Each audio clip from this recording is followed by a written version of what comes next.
All right, let's get started.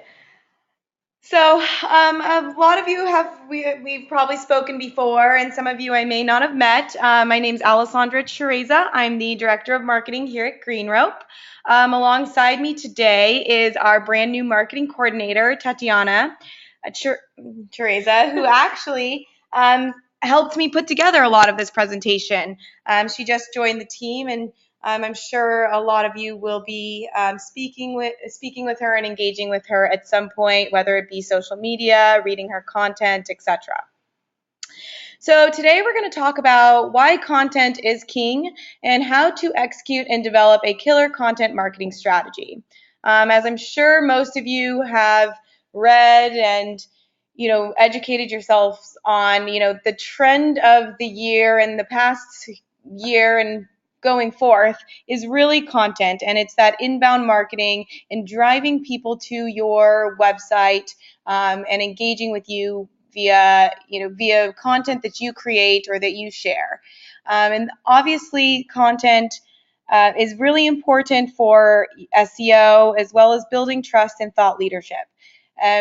In every business, no matter how big or how small, should be using content marketing to drive sales, drive traffic, and really build ongoing relationships with your customers and your leads.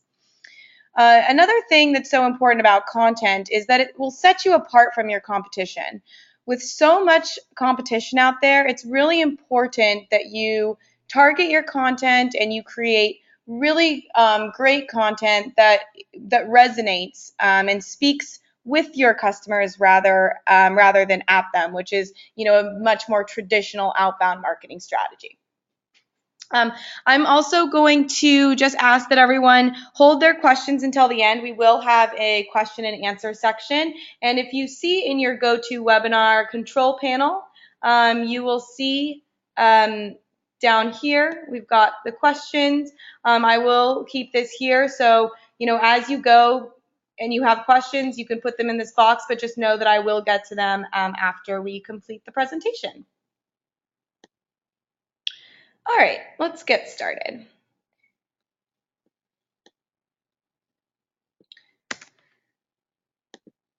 So, what is content marketing? Content marketing is a form of inbound marketing. Obviously, content marketing includes content, and we'll get to the different types of content here in just a minute.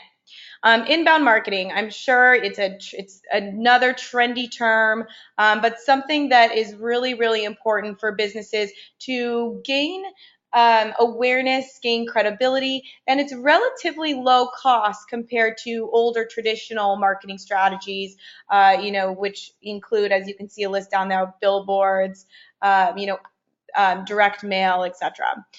So inbound marketing is the act of creating and sharing content specifically designed to attract your ideal customers. So it's bringing them in rather than just, like I said, engaging with them, speaking with them rather than talking to them, which is a form of outbound marketing. So how is it different than outbound marketing? Inbound is about earning people's interest, trust, and loyalty by providing great, focused, and relevant content for your buyers. So it's more about trust building, relationship building, and engagement rather than just rather than a megaphone, it's a two-way conversation. Outbound is about pushing your product or service onto customers who may not be interested or ready to convert. Again, this can be magazine ads. These are also not necessarily so much your social media advertisements, but other forms of banners and that kind of stuff. And they're usually very untargeted. PPC is a little bit different because you can, and we'll get into this later to talk about landing pages, but you can direct them to a particular landing page, which that is actually a form of inbound marketing. So what is content? So what types of content should make up your content marketing strategy? And of course, keep in mind that you do not have to implement all of these different types of content into your strategy. It's better to, quality over quantity. It is better to really focus and hone in on maybe one or two of these types of content rather than try and do all of them and do all of them sort of halfway. So types of different content are your blog post. Contributed articles. So those could be articles that you contribute on other industry blogs, industry publications, webinars, email newsletters and drip campaigns. And there's a little asterisk next to those because even though those are pushing out, they can have direct calls to action, which can then guide your customers back in, to your blog posts, to register for webinars, those type of things. Social media is a huge one. Ebooks and white papers, and then of course, and this is going to be huge in 2014, are visuals, your infographics, videos, images, all of those types of things that really are visually attractive and really useful in attracting leads and informing and educating your target market. So why is content king? Well, content can greatly increase your brand awareness, traffic, lead generation, etc. Just as an example, the other day we acquired a lead who had seen one of our tweets, responded to a tweet, and he was interested in getting a demo. We're constantly, because of our inbound social media strategy, we are acquiring leads. We've also acquired leads through Facebook. Now, this is not something that's going to happen overnight. It takes time. Social media and inbound marketing it's a slow process. But if you're diligent and persistent with it, and you create content that that your audience is going to find interesting, and we'll talk a little bit about that in a little bit, you will find success with inbound marketing and social media and blogging. Now, I'm going to be, you'll probably see this on our blog later today, and I'll be sharing this slideshow as well, talking about a social media report and the different types of avenues that marketers are using in 2014, as well as the time commitment that people are spending on creating content and social media. I'm sure a lot of you will be surprised, or maybe not, on how much time people are actually spending on inbound marketing, content marketing, social media marketing, because it does produce such great results. And another thing on this slide that I'd like to address is you can't just create content for the sake of creating content. Of course, it's great to have consistent content. However, it's got to be contextual. You want it to, like I said, speak with your customers, not at them. You want it to have context, and you want it to be relevant to, whether it's your promotions, your product, what's going on in the world. You want to bring context so that people have something to relate your content to. So how can a good content strategy improve your brand and image? Well, it connects you to your buyers through a human voice. Content is basically like having a conversation with a friend. You want to humanize your brand. Like I said, with so much competition, people want to relate to the product or service that they're purchasing. They want to know that you are listening to them, and that's a human attribute, is the ability to listen, which is why you need to be listening to your customers, and your content needs to, like I said, speak with them rather than at them. That kind of brings that human aspect into your content marketing strategy. Content allows you to monitor and participate in conversations that you would otherwise be unaware of. This is very true for social media. Keyword searches allow you to find people's content that you can engage with, and therefore, perhaps start a conversation with someone who you would not have been able to start a conversation with in the past. This is great to engage with key influencers. Really targeting in on which people in your industry are active. Visit their blogs, visit their social media sites, get to know their content, and then start to engage, share their content, repurpose their content with your own opinion on your own blog. This is a great way to build relationships with key influencers out there who will then impact your content marketing strategy. And engaging with these types of people will definitely will be a huge part of your strategy moving forward. And it takes a long time to develop these relationships. These relationships do not happen overnight, but if you keep consistent and you keep that relationship very organic, uh, and also very trustworthy, kind of a give relationship, you're much more likely to develop a more long lasting relationship that can be mutually beneficial for the both of you. Content also strengthens and secures your brand identity. Brand identity is how you see yourself, and your image, which are how your customers, your leads view you. Creating great content definitely enhances your brand image. Uh, Obviously, and I'm sure all of you would agree that if you go to a website that has questionable content versus a competitor that has very credible content, you're going to most likely trust and be more inclined to go with that other service that has that sort of engagement, that content that speaks with you. It establishes your brand as a thought leader in your niche industry. Again, this is great for building credibility as well as awareness. And it drives your target buyers to action. So in the end, what do we all want? We want to increase revenue. How can we do that? By selling more. How can we gain more sales? By increasing our leads, nurturing our leads, and nurturing our leads through content. So now that we've kind of gotten that out of the way, what is content, how the different types of content, the benefits of it. Now the big question is, all right, I know I need it, but where do I start?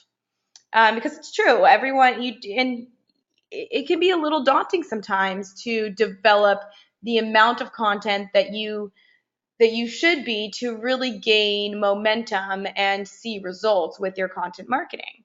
However, you don't need to be a great writer to be able to do this. What you need to do is be a human, is to be a person.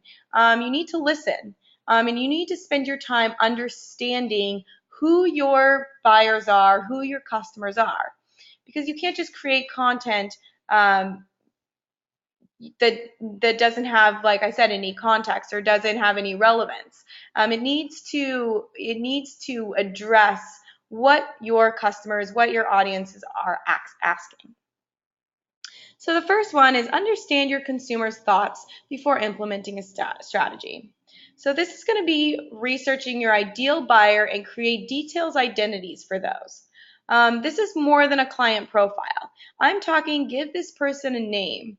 Give him a look, he or she a look. What do they do? What do they work out in the middle of the day? Are they active? Do they do yoga? You have to really identify exactly who this person is, and you're going to have more than one the majority of the time, and you should create as many detailed personas as you can. This is going to help you when you're creating your content, because now you have some context for what this person is looking for, and it gives you a better understanding of the kinds of questions and the motivation behind why they're looking for you and why they would want to purchase from you. Now, this process, the process of creating your buyer personas, is not going to be a one-day project. It's going to take looking at your customers, looking at your leads, seeing where they are on social media. Do they spend more of their time on Facebook? Do they spend more of their time on Twitter? Do they spend more of their time, at the beach reading books, ebooks? You have to gain that understanding. And it's the great thing about, using a system like GreenRope, as I'm sure you all know, is that you can have access to all of that data. You can see what websites they visit. You can see the type of content that they're looking at on your blog. We know with website tracking. You can see what emails they read with your email tracking. So you're able to gain insight into all of that data that will really help you understand who your buyers are. Now I'm going to talk about a couple different types of engagement, and this is going to be types of engagement that you should both make part of your content marketing strategy. So the first one is outside engagement. If you still don't feel confident creating your own content on your website or your blog, then find other blogs in your industry to comment, converse, and engage with your customers and the industry. So, for example, one thing a practice that we like to implement into our strategy is we like to put together a list of interesting articles, relevant articles to our industry.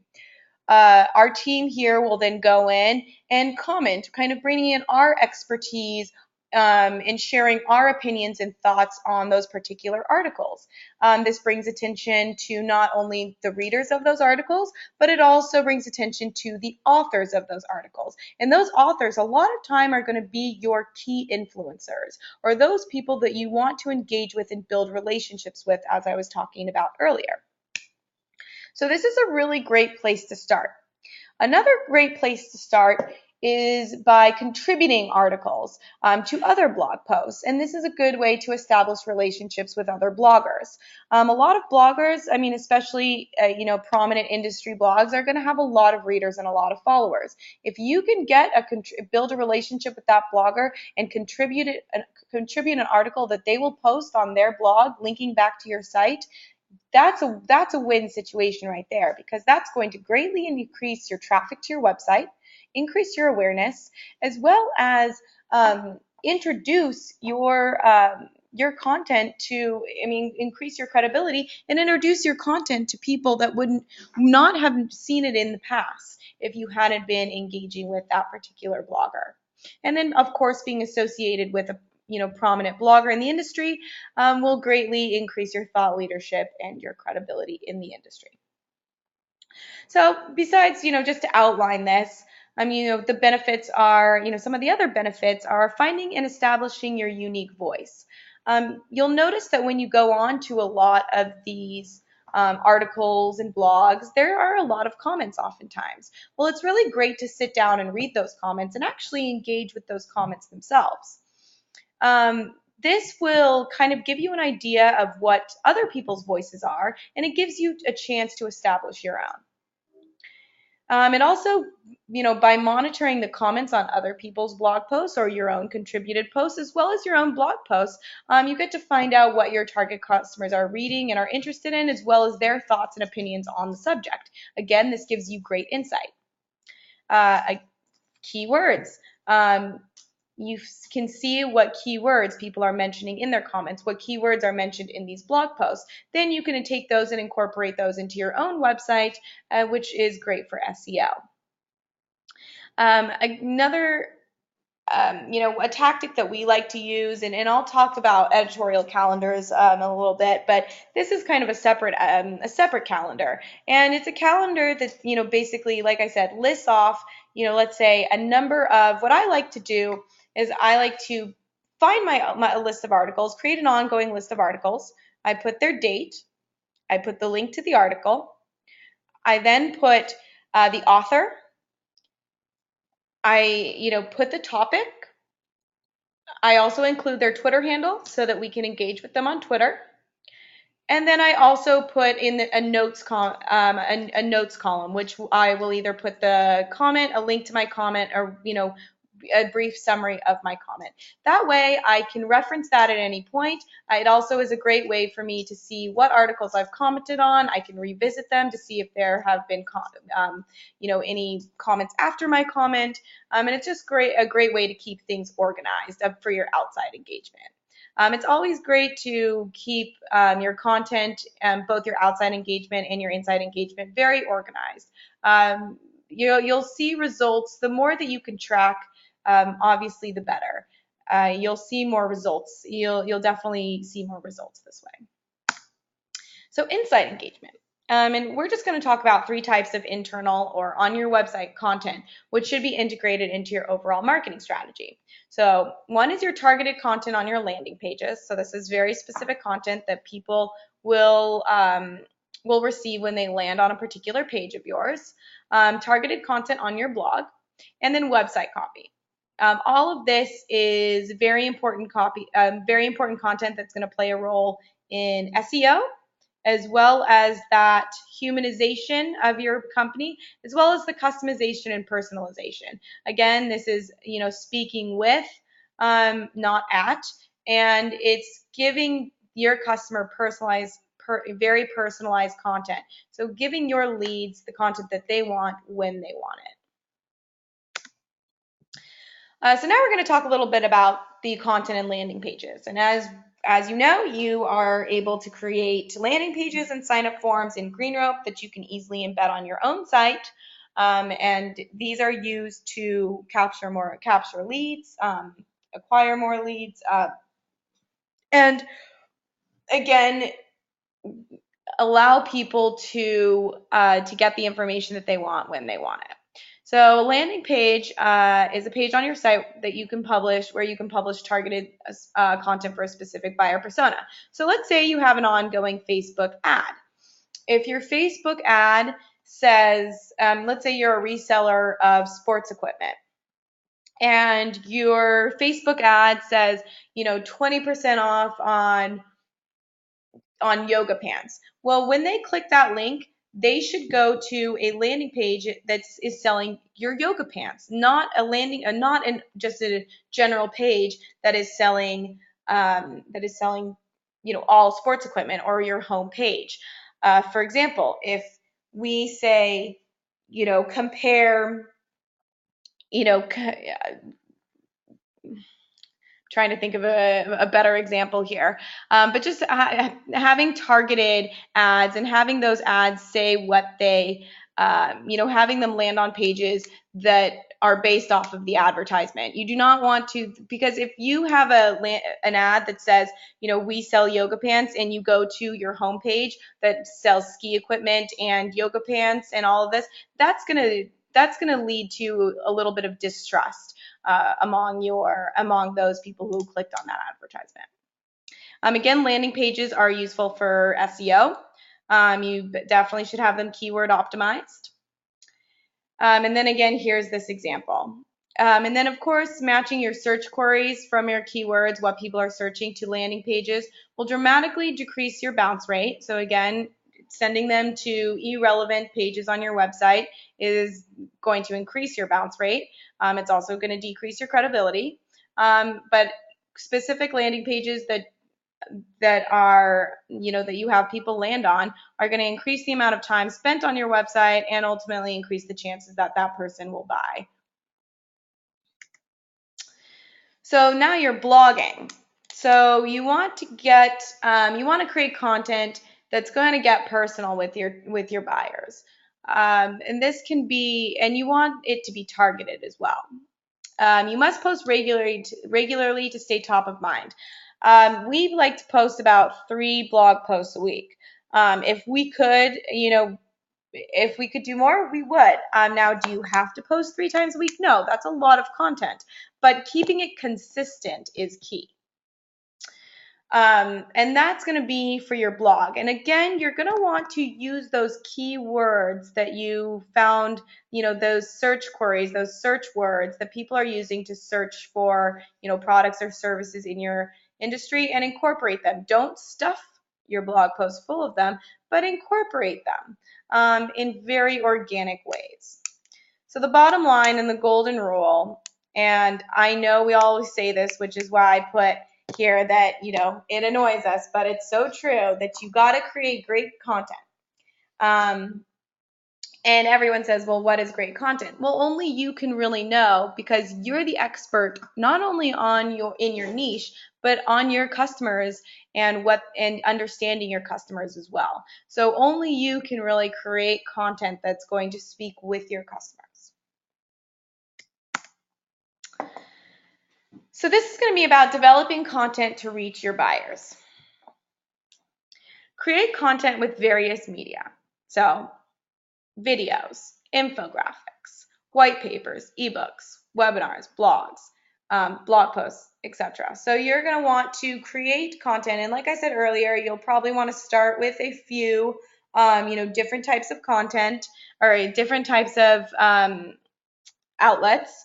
Maybe it's just ebooks and social media. Maybe it's just blogs and social media. But hone down and focus that. And I would definitely incorporate, if you're doing social media and blogging, I would definitely incorporate lots of imagery, infographics. It's not that easy. There are plenty of sites out there that allow you to create graphics these days. Visually is one. They allow you to create free infographics, and they've got templates for you to use.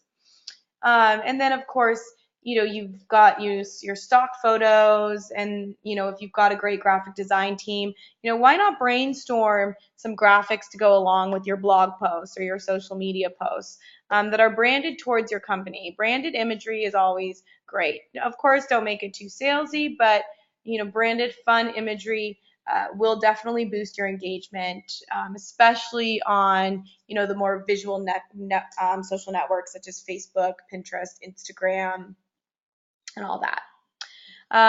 So once you find the most appealing media for your target, you're going to want to create content using those.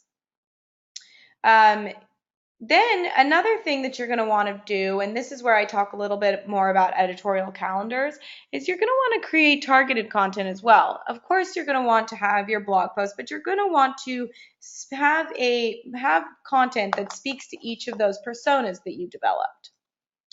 This is where this is where it's important to develop an editorial calendar or a plan. Basically a strategic plan, dates, deadlines, etc. for when you are going to publish the content, the title of the content, which buyer persona it's for, which outlets you're going to use to distribute it, and more. So develop content to drive action. So to do that, first of all, you want to know what do you want your customers to do? Do you want them to purchase? Do you want them to download a free ebook, etc.? So what problems are you solving for your buyers? What are your overall business goals? And once you can clearly state the answer to those questions, then you can further implement a strategy and develop your content. And your content, obviously it should not be salesy, but it should stimulate action. It should inspire action. So if you're writing a how-to on best blogging tactics, then why not include a little blurb at the bottom that says, now go ahead and try coming up with 20 blogging headlines in 20 minutes. And I have a little exercise that I like to do sometimes that I'll share with you at the end here. So keep the content flowing. And this is what I was asking. This is what I wanted to bring up, is this little exercise. And this is something that I encourage you all to do when going to develop your content. Come up with 30 topics in 30 minutes. Sit down, turn off your email, turn off your phone, sit in a quiet place, and ask yourself, what are you passionate about in your industry? How did you get where you are, where you were in your industry? What are some personal anecdotes, experiences you have seen in your industry? And how can you share those with your audience? What do you want to learn more about? Now, it's asking these questions. Ask these questions to yourself and sit down and just jot down ideas. I'm not talking headlines, just plain ideas for content, and try to come up with 30 topics in 30 minutes and time yourself. And then some of them aren't going to be great ideas and some of them are going to be amazing ideas, but it's just getting all of those ideas down on paper. And I even encourage you to write them on a notebook rather than just on a computer screen, because sometimes I know that helps me. But if I lock myself up for 30 minutes and I sit down and I come up with 30 topics based on what I want to learn, what I'm passionate about, maybe I'm inspired by blog posts I read earlier that morning, I will come up with 30 topics, and then I can go and sift through those topics, come up with headlines, throw out the bad ideas, and build upon the good ideas. And I encourage all of you to sit down at some point in the next week or so, or when you're starting to do your content, when you're starting to develop your content marketing strategy, and sit down and do that, because you'd be surprised how many topics you will come up with. And before you know it, you're going to have an editorial calendar for the next couple of months. So time to implement. So we like David Meerman Scott's planning template, and we have found his steps to be very successful. And we will share this. PowerPoint with you so that you can use his link as well. And he's honestly a great resource if you ever want any more in-depth information on content marketing. We love to engage with him. We love to produce a lot of his stuff on our own blog. So obviously, I'll always follow us on Twitter or Facebook, and check out our blog for a lot of tips and helpful tips from David Meerman Scott.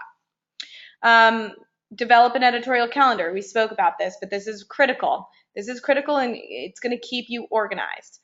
Define where your content is going. Are you going to post it on social media? Is it going to be a contributed blog post? Is it going to be a press release? Is it going to be on your own blog? Establish hard deadlines. Keep yourself or keep your team accountable. Establish hard deadlines for when you want content to go out. And then another thing you'll want to do that's really important is, in this editorial calendar, leave some room for real-time engagement. Leave some room for out-of-the-blue content or out-of-the-blue ideas that you might have, let's say when you wake up that morning and you're inspired. There's always room for that real time, and we actually encourage you to have that real time, share that real time content. That's very genuine and original, and people can sense that on social media. And of course, put in the time. Like I said, this is not something that is going to happen overnight. You've got to put in the time. In this recent report, it says that people who have spent 5+ years using social media have acquired new leads and experienced great brand increase in brand awareness and exposure. And I'll be sharing all of those statistics in one of our next blog posts. And then, of course, delegate. If you are not the best writer on your team, or maybe not the most creative, because we all have different strengths, that's when you delegate. You say, for example, if I want to write a blog post on website design and developing with HTML and such, that is not my strength. So I might go and I might interview our graphic designer or our website designer. And that way or ask him to maybe put some points together for me to make it easier for me to come up with the content for that. You have to, and within smaller organizations, it's really great to kind of spread the love as far as developing content. It makes it genuine, it makes it more dynamic, and it makes it more interesting. And it also really shows the personality and builds your brand, and shows who you are as a company, and really develops your company culture. So that's the end of my presentation, and of course that is an overview of content marketing and why it's so important and how to develop. And so now I'd like to open it up to all of you for questions, and we can also give examples of our own content marketing strategy, how we've developed it, how it's impacted SEO, and please feel free to go ahead and ask any sorts of questions that you are interested in. And I'll pull this up here.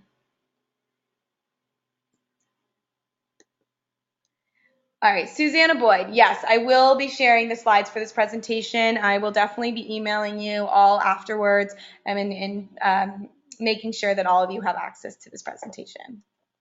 And Ken, again, absolutely.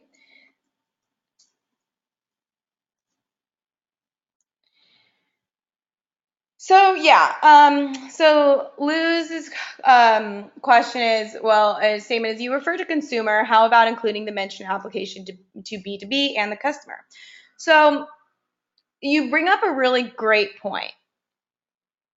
One of the things is, people often say, and B2C is very different than B2B is very different than B2C. However, in the way that you connect with the customer is not that different. It might be different in the places that you distribute your content.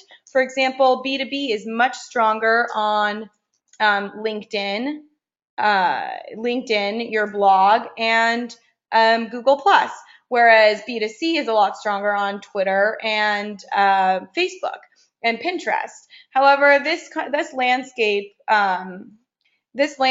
is changing a lot because B2B is very strong on Twitter. Now, when you talk about B2B, you're not just selling to a business, you're still selling to a person who has emotions, a person who wants to connect with that company. So regardless, you still need that humanization and that personalization when dealing in B2B. You still need to develop that niche content. And exude that expertise and that thought leadership, because like I said, B2C and B2B, they may be different in how and in where you distribute, but as far as speaking with your customer, you're still selling to a human. And so you always need to keep that in mind. Yes, I will absolutely share that with you, Susanna, and I can pull that up in just a minute here. Once I get through all of the questions, I'll give you an example of a calendar that we use. Tia, Facebook and LinkedIn are two very different animals. Do you prefer LinkedIn over Facebook for blogs? So yeah, you're completely right. They are two very, very different animals. And just as I stated, Facebook is great for B2C. We've experienced, lead acquisition and engagement on our Facebook page, but it's taken a lot longer than, for example, LinkedIn or Google Plus or Twitter. I'd have to know your particular business, and I'll provide you. You can see my email on the screen there. So if you'd ever like to contact me with any questions about your particular business case, we can definitely have a conversation about that. I personally, for our sake, prefer LinkedIn. However, it's not so much whether I prefer one or the other. It's how I speak to our followers or the people that I'm connected with on each platform. So Facebook, for example, we're going to use a lot more imagery. All of our blog posts are going to have an image associated with them rather than just the link. It's going to be a little bit more humorous, a little bit more conversational, whereas LinkedIn is going to be a little bit more professional, very targeted, be opinionated.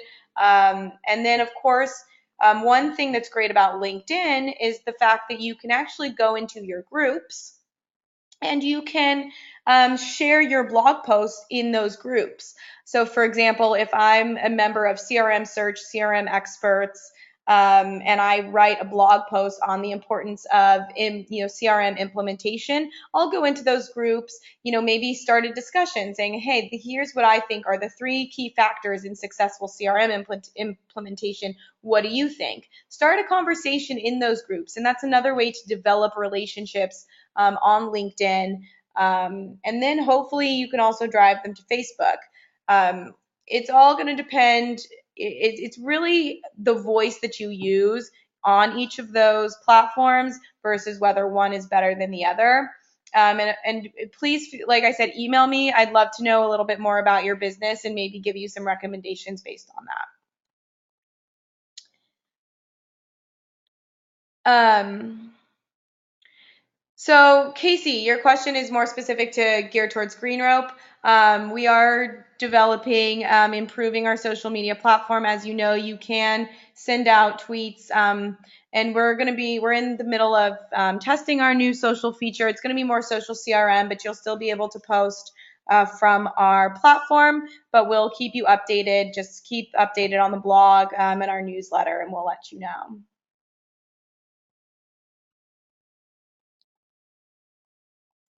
So are there any more questions before I log out of this, and I will then show you an example of our own editorial calendar.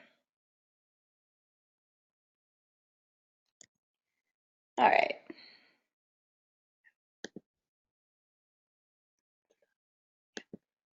We don't have an editorial.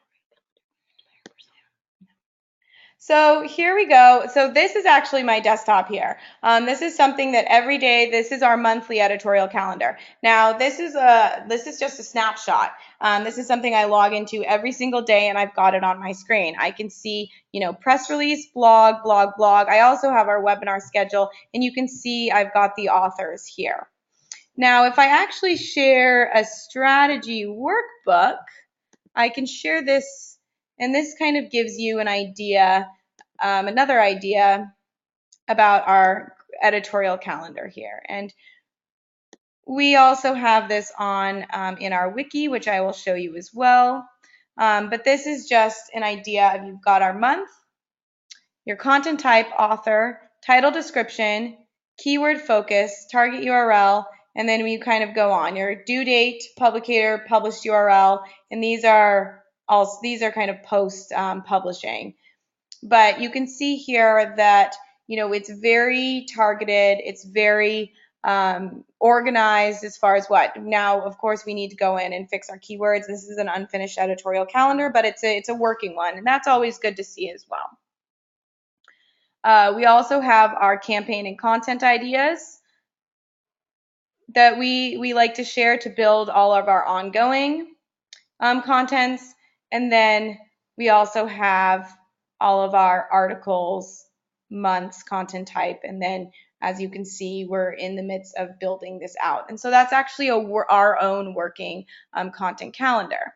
Now, if I log here into Greenrope, you can see that this is actually a great place for you to develop your content calendars if you are using Greenrope.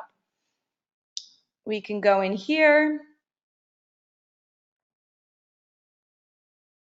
to our wiki, and your wiki is a great place to develop these content calendars. So I've got my master to-do list here, and I have my June editorial calendar.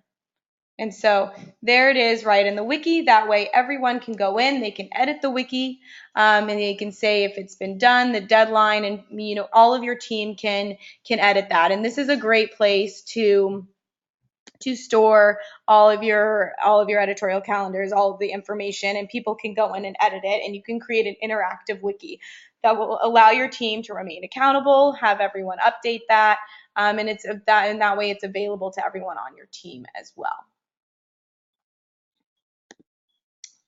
I want to bring up any more questions.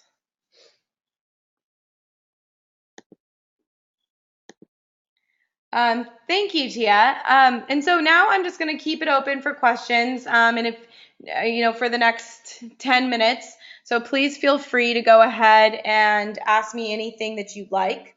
Like I said, I will be sharing these slides with you. And then we're also next month going to be doing a more social media focused webinar that will be about, new trends, new statistics, effectiveness of certain social networks, kind of where the trends are leaning towards and what's going on in the industry.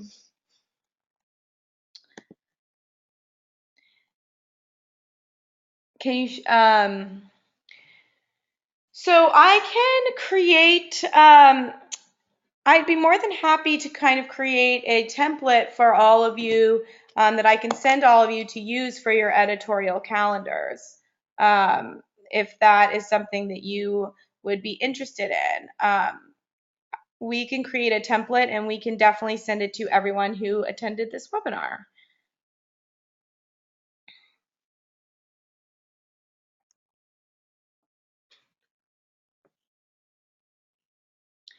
So this one is just, we just use that just in between my marketing coordinator and myself, but we use the wiki in Greenrope as our final editorial calendar that we actually go in and edit. The strategy workbook that we use in Google Drive is simply just a working one in between us, but I will create an editorial calendar, a template for all of you, and I would be more than happy to send that to you for all of you to utilize and start building your own editorial calendars.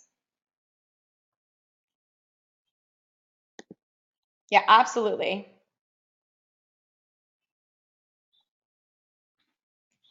I'm very excited that all of you are going to be using editorial calendars. They definitely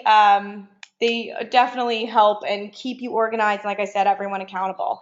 So Luz, templates, yes, great. Also, what you recommended in addition to your editorial calendar that you just shared. How about showing us green rope example of those things?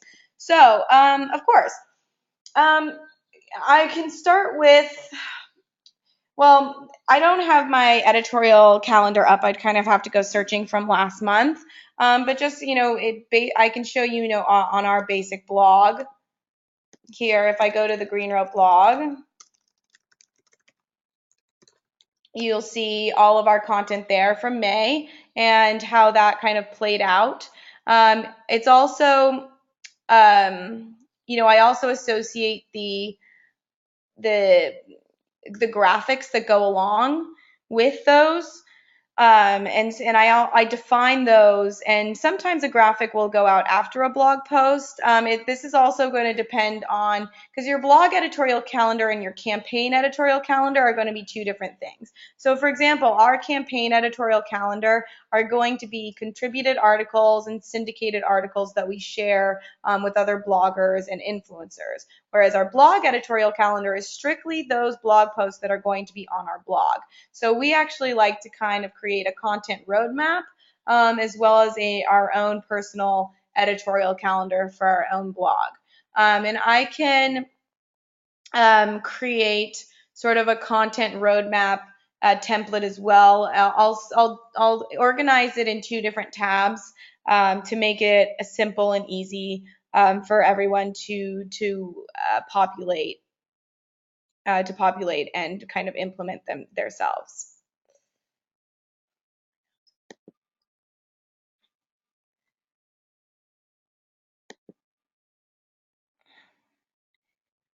Thank you, Michelle.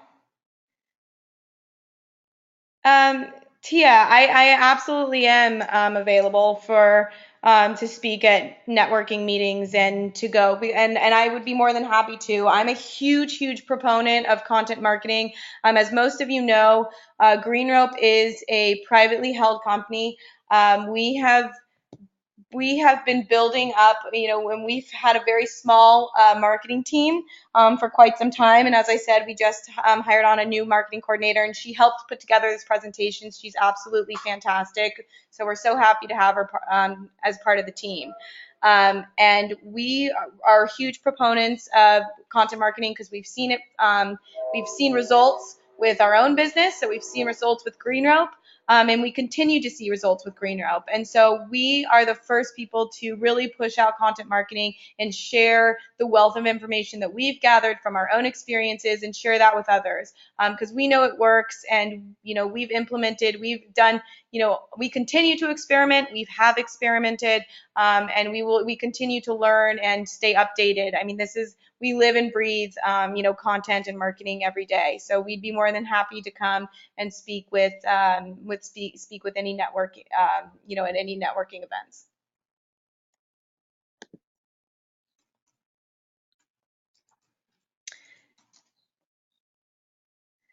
All right. Well, if those are all the questions, like I said, I'll leave it open for another 5-10 minutes. Go ahead and ask away, and also I'll put my personal email here in the chat box. And then you can also connect with me on LinkedIn, as well as check us out on Google+. Or you can also visit me on Google+ as well. And one way you can find me on Google+ is if you click on any of our blog posts. And this is an important thing as well. And I will go over this. I don't, not in that one. So another thing is, an important thing is Google Authorship, and I actually will send that out as well. Is an interesting article on developing your Google Authorship, because that basically tells Google that you are the original author of an article, and it's more likely that your posts, your blog posts, will show up. With that, I know when you do searches, sometimes that little that picture comes up next to a little snippet of the blog post. That's going to Google Authorship is what does that. And I'll send a how-to on Google Authorship as well to all of you, along with those templates that I'm going to create. And you can see here, if I click on this is my Google Authorship. you can go here and it will land on my Google Plus page. Ah.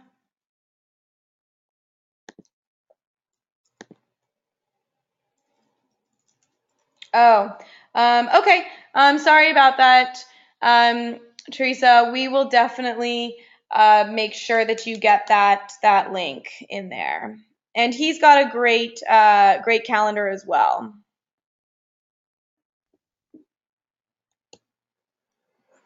Thanks so much, Mark. Oh, great.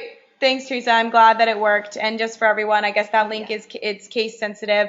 So just make sure that you keep that in mind when you're clicking on the David Merriman Scott webinar. And as usual, these webinars are recorded, so you will be able to rewatch this as well. And thank you all for all of your compliments. I'm really happy that you enjoyed this webinar. I think it's a great this is I mean, I think that you can use this as great resources for your content and developing a content strategy. And as you know, we like to work very closely with our clients to help them develop these strategies and give them inspiration on how ways that they can improve their marketing. And especially in content, as we know, is so great because it is really a lot of the time it's very cost effective and can yield really great results. All right, well, thank you, everybody. Again, my name is Alessandra Teresa. I'm the Director of Marketing here. If you have any questions, feel free to email me. We've got an open door policy. We're here to help you, and I love to meet. I would, love to meet each and every one of our clients. Have a great day, everybody. And I'll leave this open for another 2-3 minutes just in case any last minute questions come in.